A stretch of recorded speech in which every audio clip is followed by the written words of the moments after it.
in DSAs and mass incarceration and police immunity. From the platform they fight for, they call to demilitarize departments, disempower the unions, and redirect the funding to the core. As steps toward fully abolishing the police and prison system that they say protects the rich and jails the poor. Treat drug addiction and mental illness as pure health issues, not crimes anymore. And qualified immunity and hand real authority to civilian oversight boards that answer upward.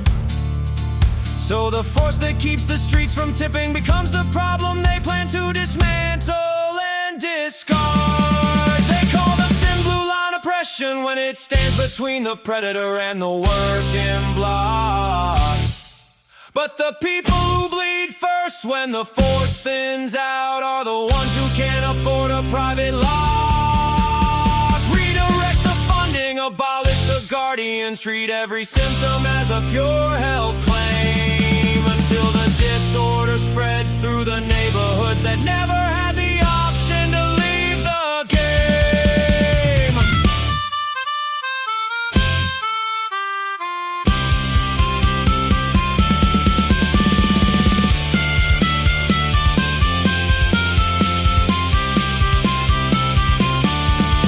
In the years after the pressure cut the budgets and the rhetoric ran hot through the cities, homicides, carjackings, and retail theft climbed while the organizers insisted the real violence was the police. Organs expanded with decriminalization showed how fast the open markets and the overdoses could grow, until the same voters who passed it began walking the measure back when the sidewalks filled with what they chose.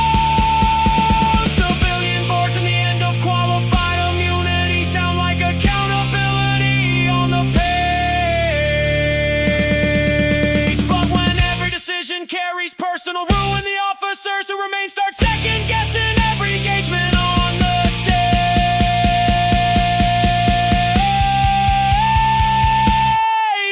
The incentive for the activists is to keep the force the villain, so the programs that replace it never lose their need. Create a vacuum of order and then sell the vacuum as the reason more public services must feed. Both parties have overreached on crime and punishment. The record shows the excesses on each side.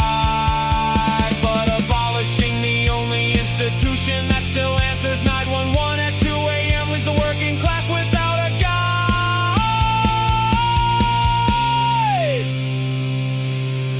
Real safety for ordinary people has always required deterrence with consequence, and officers who can act without endless second guessing from above, while treating every addiction and every breakdown as pure health. Never remove the victims who still have to live next to the untreated. Rob the family on the block that can't move away, pay the highest price when the fearists decide the protectors are the threat.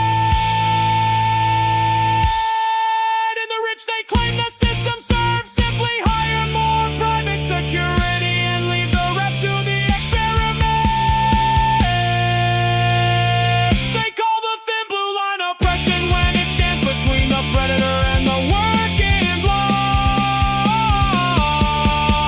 But the people who bleed first when the force thins out are the ones who can't afford a private lock. Redirect the funding, abolish the guardian, treat every symptom as a pure health